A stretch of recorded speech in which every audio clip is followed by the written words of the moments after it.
Dalian, a bustling port city in northeast China, is a vital economic and cultural hub in Liaoning province. The World Economic Forum held its 15th annual meeting of the new champions in Dalian, which attracted approximately 1,600 delegates from around the world. In this episode, we're joined by Chen Shaowang, mayor of Dalian, to explore the key aspects shaping the city's growth, from innovative technological advancements to sustainable urban development plans. Mr. Mayor, thank you for joining us on CGTN.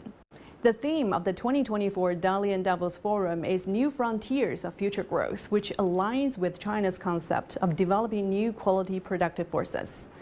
Mr. Mayor, what progress has Dalian made in developing new quality productivity, and what are your plans and considerations for the future?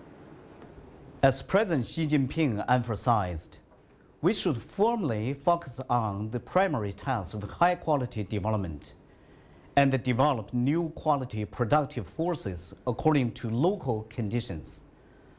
Dalian is making significant strides in developing new quality productive forces. We are fostering innovation and leveraging our local advantages. We have established Yingshi Science City as a key hub for scientific research and development, attracting top research institutions like the University of the Chinese Academy of Science, College of Energy. This has led to breakthroughs in high-end equipment, clean energy, and other sectors.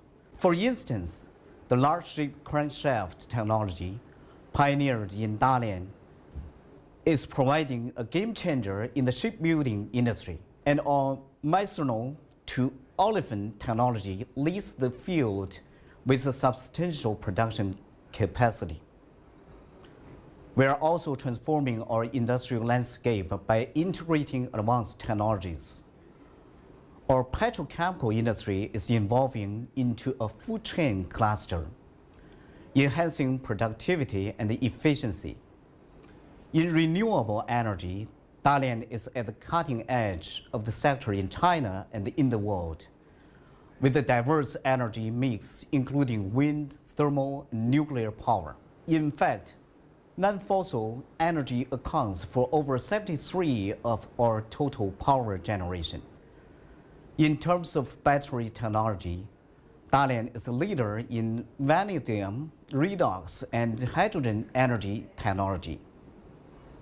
Looking to the future, we are in the process of building a world-class innovation ecosystem in Dalian by attracting more and more top talents and creating the highest quality platform for research and development. I believe that Dalian is already a major national center for technological innovation, and we are putting in place plans that will accelerate future growth powered by new quality product forces. In short, I believe that Dalian is at the center of the new quality product forces that can be found in Northeast China. We understand that during this year's Summer Davos Forum, Dalian will host an affiliated session titled Frameworks of the Ocean Cities of the Future. Mr. Mayor, what specific arrangements does Dalian have in place to advance the construction of a modern ocean city? The oceans are strategically important to high-quality development, and a robust marine economy underpins the building of a strong maritime nation. Dalian's identity as a city and its future are defined by the ocean. We are actively building on the amazing natural advantages we enjoy as a city. Our vast coastline and strategic location, and we are driving forward our development as we seek to become a model coastal and ocean city for the 21st century. We are enhancing our already strong traditional marine industries, moving from nearshore to deep-sea operations, and creating advanced seafood production and breeding bases. In terms of shipbuilding, we are enhancing our capabilities in the construction of some of the most advanced ships and offshore equipment in the world, as well as developing large oil tanker, LNG ships, and methanol-powered vessels. Tourism is also a key priority for Dalian as an ocean city.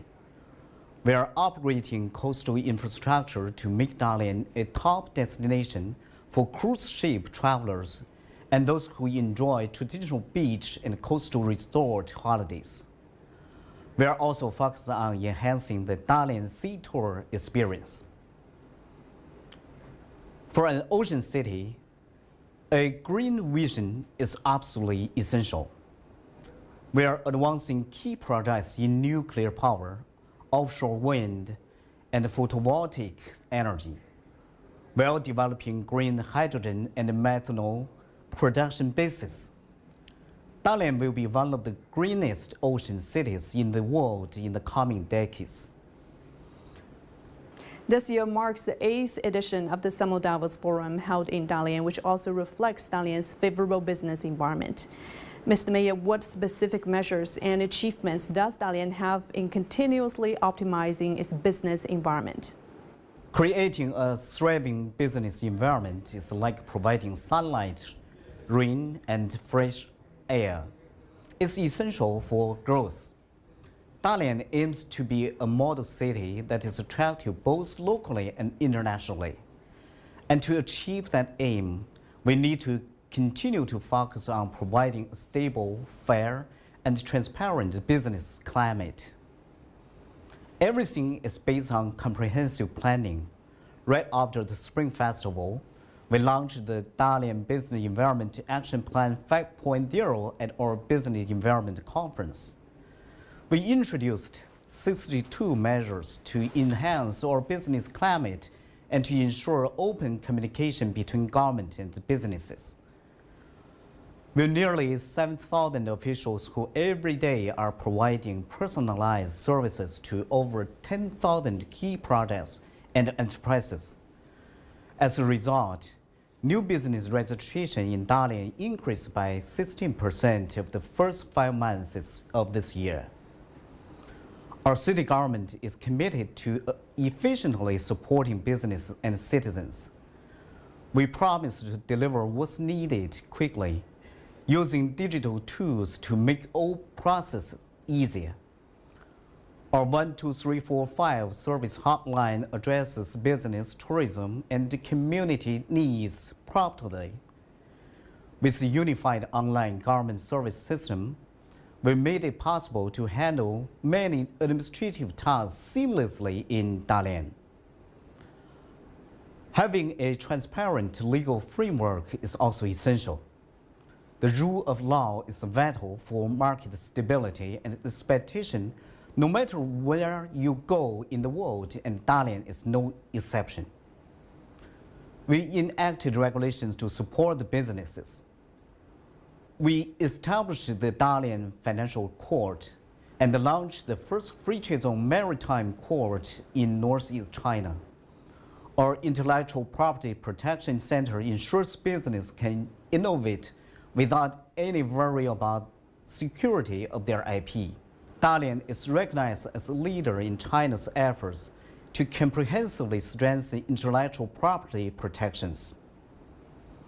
Moving forward, we'll continue to prioritize our global standard, providing an optimum environment for business and making Dalian a prime destination for global investment and business development.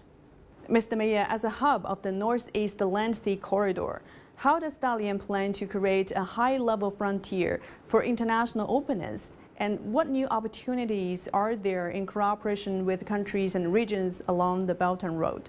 Dalian is a key player in the Belt and Road initiative. We are absolutely committed to forging new frontiers of international cooperation and development. First, we are actively engaging with the world. This year alone, Dalian has sent nearly 20 delegations to all over 10 countries, participating in the Belt and Road initiative. We have actively explored opportunities in the maritime, culture, tourism, sports, and education sectors. Our local enterprises are also expanding and establishing themselves on the global stage. We are making significant investment in international supply chains, in R&D, and in expanding production overseas. Another key aspect of building a BRI frontier is the improvements we are making to our physical and economic infrastructures to support global connectivity. We are strengthening our position as an international shipping center, logistics center, and a regional financial center. Last year, over 16 million passengers passed through Dalian's airport. Our sea railway intermodal transport volume ranks among the highest in China, and our container through output is growing rapidly. Dalian Commodity Exchange offers a comprehensive range of futures and options, and our standing in the Global Financial Center Index has risen for 5 consecutive terms. Finally, we are leveraging our free trade zone to drive innovation and trade. We launched over 620 institutional innovations, with several being promoted nationwide, like bonded ore blending, or RCEP International Business District Service Platform, and the Cross-Border Commodity Trade Center are opening new avenues of trade and development. Last year, Dalian was approved as a pilot city for national cross-border trade facilitation. The Belt and Road Initiative represents a general opportunity for international economic exchange and cooperation. Dalian is perfectly positioned to seize these opportunities. We will do everything possible to deepen our connections with BRI cities and regions. Dalian boasts over 2,000 kilometers of beautiful coastline, making green and sustainable development highly significant for the city. How do you view the opportunities for green and low-carbon development and the cultivation of green industry highlights? Dalian is committed to green and low-carbon development, leveraging our beautiful 2,000-kilometer coastline as a foundation. We have integrated green practices into all aspects of our economic and social growth, focusing on reducing industrial power consumption and achieving carbon neutrality. First, we have transformed traditional industries like equipment manufacturing and petrochemicals, producing world-leading innovations such as the Linglong #1 reactor core module and dual-fuel ships. Our Changxing Island petrochemical industry base ranks among China's top 30 for high-quality development, with numerous green factories and recycling transformed industry parks. Second, we're advancing clear energy, with no fossil power generation making up almost 3/4 of the city's energy needs in 2023. Dalian is home to Northeast China's first nuclear power plant, the largest offshore wind power base in northern China, and a world-leading vanadium redox flow battery energy storage station. Lastly, and perhaps the most importantly, we are fostering a green lifestyle among the people of Dalian. We are making environmental friendly and green practice part of the city's identity with citywide waste-strong systems, energy-efficient appliance, and a circular economy.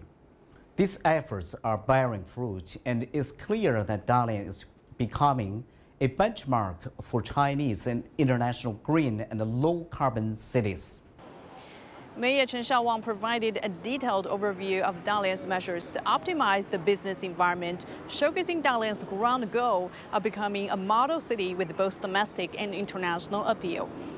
In the upcoming segment, Jeremy Jurgens, Managing Director of the World Economic Forum, offers insights into the application and development of AI technology across different regions in the world and discusses how AI will transform productivity and the labor market in the coming years. Stay tuned.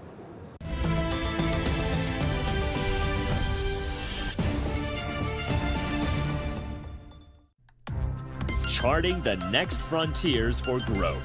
The 2024 Summer Davos in Dalian, China, brings global leaders to engage in critical discussions shaping our future. From AI-driven entrepreneurship, emerging industry frontiers, to human capital investment, and the nexus of climate, nature, and energy. Stay tuned for exclusive coverage of the 2024 Summer Davos, only on CGTN.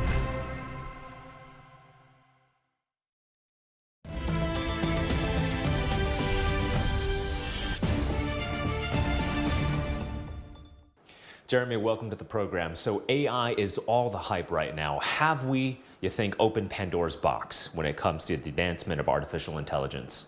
So AI is top of mind. Every CEO, every policymaker, just about everyone you talk to. What's amazing though is the number of people that talk about AI that actually haven't used the latest AI tools, right? So everyone wants to talk about it, but they don't actually know what it is. So no, it's definitely transformative, but it's going to take some time. And I believe there's actually a bit of an over bias put into this because people spend so much time looking at their screens. And yeah, it is a really transformative experience, with the GPTs, with the image models, but real life is much more complex. It interfaces in really messy ways with the analog world. And this will take time to roll out and play out. So transformative, but I think it's going to take 3, 5, 7 years for us to see really the productivity gains coming about from this. So what's the sentiment you're getting, the general mood when you speak to members in the forum and stakeholders in the public and private sector in terms of the net overall impact that AI might have on societies? Yeah, it depends where you are. If you're in the West, if you go to the US, you go to Europe, there's actually quite a bit of concern. There's some people even said there's an exportation of anxiety on AI, politics, and a lot of other topics. But actually, if I've been traveling in emerging markets, I was in Saudi Arabia earlier this year, India a couple times, I'm here now in China, I think the mood's much more balanced. They recognize there's some risks. Those risks need to be mitigated. They need to be managed. You need governance. But there's also tremendous opportunity. And we actually have to explore with it. We have to experiment. Will unlock those opportunities. So it depends where you are. Also the companies that were already have finished their digital transformations, which often took 5, 7, 10 years, they already in a good position. They have data policies, they have data strategies, and then they can have an AI strategy. If you have an AI strategy and no data strategy, you have no strategy. So companies that have already made that digital transformation journey, they're much more confident and realistic about unlocking the opportunities. Whereas companies that have seen the hype, they're kind of chasing it. They don't actually know what they're chasing yet, and they're more likely to be concerned or worried about the situation.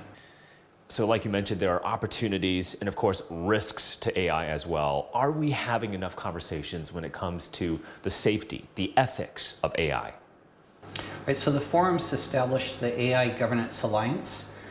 We have 90% of the key global players from across different regions, different countries, policymakers, the large frontier model makers, cloud service providers, actually coming together. They came to us and said, can you actually facilitate a conversation to make sure that we address the risks, safety mechanisms, that we put the right governance policies in place, that we also unlock the applications, right? So, if you have innovation with no application, you can't get the value. So the applications part is also available there. I just came back from a meeting in Silicon Valley a couple of weeks ago. We had 350 experts from 35 different countries, deep diving in to what are both those opportunities and some of those risks that need to be managed around AI. And this is part of our AI Global Governance Alliance. And Jeremy, look, we've been talking about the potential labor displacing impact of artificial intelligence for years now. Where does the debate stand right now within the forum and with regards to members in the forum in terms of how big of an impact AI might have on the labor markets? Yeah, so we've been having this debate since the 1800s with textile looms, right? So in that sense, it's no different. And each time, and now some people are saying, oh, but this time it's different. This time it'll be a change. What we're seeing is it's not so much that jobs are displaced. Of course, there'll be some call centers, some very specific roles, but for most jobs, what you see is that you'll break them up. You'll need to redefine roles. The Premier's spoken about industrial restructuring, right? So when you face a technological revolution, you actually have to restructure the element. And so that goes as much for the industrial structure of the economy as it does for roles in new jobs and then training in new skills. So there's a significant opportunity here if we use AI to augment people's capabilities rather than try and displace them. And the most performant companies that I've seen are ones that are actually using the AI to complement their workers, shift some skills away to where the machine can do it better, and then move the employees to higher value added work. And I spoke with one CEO here in Dalian, and he said, yeah, so we've set a goal, we're going to keep 1,000 employees, and we aim for a 20% efficiency gain each year using these tools, and they co-develop it with the employees. So it's not a management team pushing it down and saying, okay, good luck with your job. They're actually co-developing with the employees, and then they're actually making them part of the solution to find those opportunities. So you're not concerned about AI displacing workers and then new jobs are not being created at a fast enough pace to replace the jobs potentially displaced by AI. That's not a concern right now for you. So we need training and skill development to go with it, right? So if we start rolling out AI and we don't think about the people at the same time, right? And you'll see people in the streets and they'll be quite unhappy. So what we actually have to do is look at those skills, look at those opportunities, but work with the employees actually to deploy that. I give one example we saw in India. We ran a pilot with chili farmers. Now everybody likes chilies, especially if you're in Sichuan or Chongqing, but chili farmers, 7,000 farmers, we gave them digital tools, basic machine learning capabilities, rolled it out, and we actually saw incomes double in a 6-month period. We then took the pilot from 7,000 to 50,000 farmers. We got even better gains the second time around. We just finished V3 of that, 250,000 farmers being trained and skilled up. And here the farmers love it, right? They're actually saying, oh wow, we're actually able to get our products to market faster. We're able to reduce our utilization of chemicals, better use of water, more efficient use of fertilizer, and better prices on the market. And so everyone's benefiting from the application of that.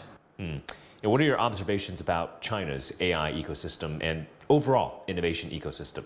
It's moving fast. I think initially when the ChatGPT 3 came out, there was a little bit like, oh wow, this is special. But in classical Chinese fashion, quickly adapted, learned at it, started playing with some of the open source models that were out there, and then actually adapting them to AI models with Chinese characteristics.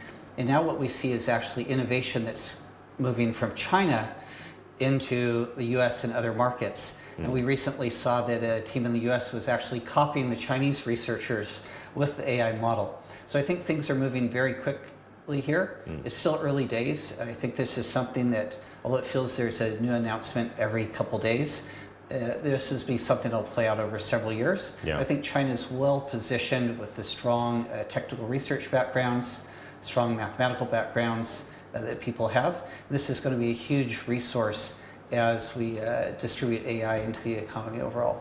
So the theme of this year's annual meeting of the new champions is the next frontiers of growth. And if we want to get to the new frontiers after these next frontiers, we're going to need the exponential computing power that quantum may potentially bring to us. So what kind of mind share are we seeing right now in terms of policymakers and businesses with regards to quantum? I know the forum has set up a quantum economy network. So is it too early, you think, for businesses and governments to think about quantum, or should we start thinking about quantum already? Yeah, we definitely think you should be thinking about it. That's why we launched the Quantum Economy Network. And one of the interesting aspects here is we positioned it as quantum economy rather than quantum computing. So often when people think about quantum, they immediately jump to quantum computing, which is still in its early stages, right? We don't actually see deployable, commercially available models out today. But there's other areas such as quantum communications, where China's demonstrated really significant advances. Quantum sensing used in medical technologies, in navigation technologies, etc. And also quantum security, where we need to start thinking around, okay, what do quantum safe algorithms look like? Now, across all of these areas, there's a certain base level of skills working with quantum effects that need to be understood. And so we need to actually get the universities to start preparing students, researchers, and moving that out so that we're poised as the advances come from the most advanced research labs into the broader economy. We actually have a labor force that's ready to actually deploy and put those capabilities to use. Yeah.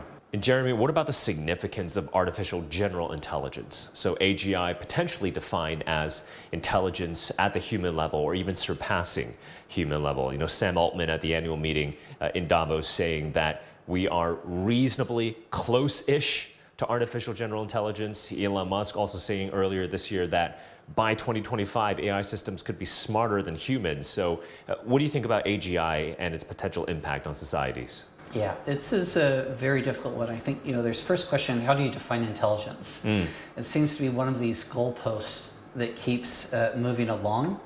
If you think of intelligence broadly, right? So your ability to read, your ability to navigate a physical space, your ability to sense emotions. We have very specialized algorithms right now, and I think it'll take some time still before you put them all together. So the more, say, modest researchers that are very active in this field, they're looking at a decade. Some of them think, it may be something we never actually fully achieve. Actually, it'll be a different set of capabilities that we come there. So I'm not necessarily concerned immediately. It'll be quite some time before we can delegate everything to the AIs. You talk about AI agents, for example, and you think, okay, I have an AI agent. And even for a single task, book a holiday trip for me, right? Where you can, okay, select the location, give it your credit card details, get you to the airport. It's actually quite complicated. Yeah. So you think intelligence would actually be able to navigate those very disparate tasks, pull it all together, and to look at, imagine that we'll somehow be in that situation in, a couple years. But I think it'll actually take quite some time before we see a true intelligence that's capable and effective across all the aspects of human economy and society that we need to be. And how do we ensure that the next frontier technologies unite us on net more than divides us? Yeah, I think one of the most important things is the dialogues. I mean, the kind of discussions we're having here at the annual meeting of New Champions, actually sharing, exchanging, understanding the concerns from different perspectives, making sure that you have not only business leaders and policymakers in the room, but also NGOs, academics, media leaders, actually coming together, sharing, exchanging, so we can understand, right? So we can bridge from where we've been to where we want to be, and we take that journey together. Great. Jeremy, thank you so much for your time. Thank you.